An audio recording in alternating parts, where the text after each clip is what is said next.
As we prepare for the period of making financial commitments for the year ahead, which is coming up in early November, we are taking some time each week until then to highlight in worship some of the different ministries of this church, some of the ways that the generosity of this church has affected the lives of others. Last week, Mark Sacher shared about some of our improvements to the facilities over the last couple of years. And this morning, we will speak of congregational care. And I'd like to invite Deacon Beth Burgess to come and share.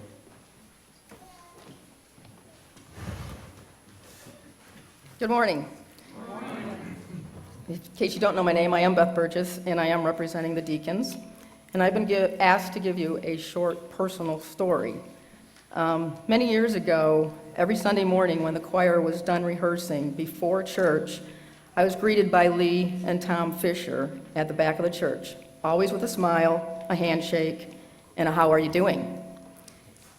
Time passed, and Lee's health deteriorated, and then Tom passed away, and I basically lost contact with Lee for many years, until this past year as I became a deacon.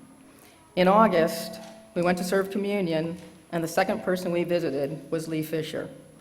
That was very special to me, since I haven't seen her in such a long time, and I was really glad that I got the opportunity to share communion with her before she passed away. So, as deacons, we often try to brighten the day for many of our homebound members by either delivering the flowers in the sanctuary when they're available, or giving communion, or simply making a visit to say hello. But we often leave feeling better ourselves. Thank you.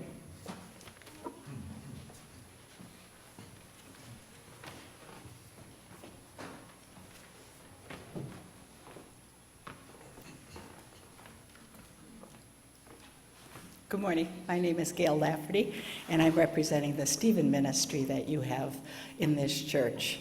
Many people ask what Stephen ministers are, and we tell them that we are the after people.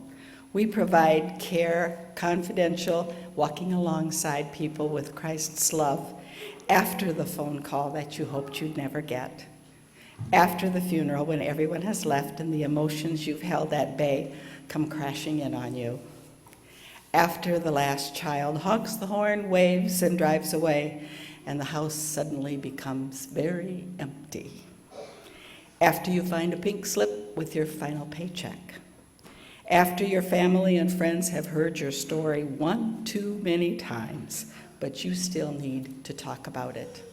That's a little bit about what Stephen ministers do.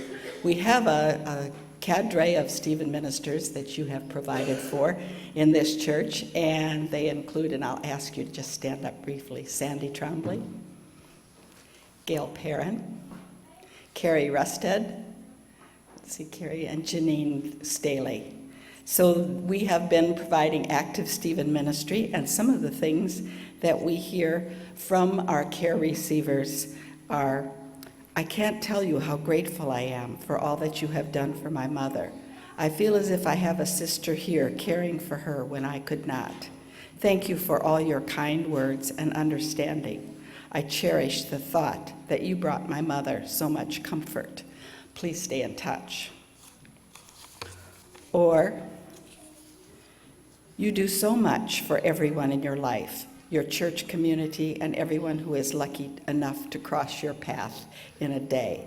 With a smile or a kind word, you spread Christ's love in the best way there is, with a gentle spirit and a generous heart.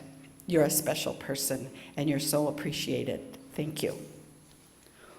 Or, another one, "You have been such a mentor.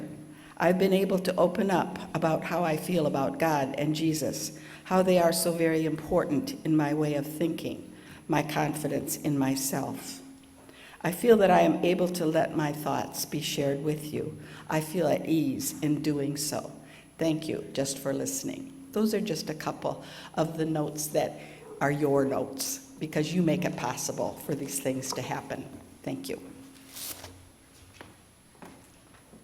And I want to offer just a quick word. As the pastor, I see it as my responsibility to visit people who are sick or in the hospital or in homebound situations. But I find time and again that when I do, that the love and the presence of the church was there before me. and is there after me. Just this weekend we had, or this week rather, we had a member in the hospital, and when I arrived to see the family, one of our church members was sitting there in the room with them. He was there when I left, and I came back the next day and he was there again, and I stayed for a while and he was still there when I left. When we speak of stewardship, we often speak, as we should, of stewardship of money, but the care that this congregation shares for one another is such a beautiful example of the stewardship of time. The time that we give to one another, and the gifts of presence and sharing and listening. These are invaluable gifts that make us who we are as a people of faith. So thank you for what you do.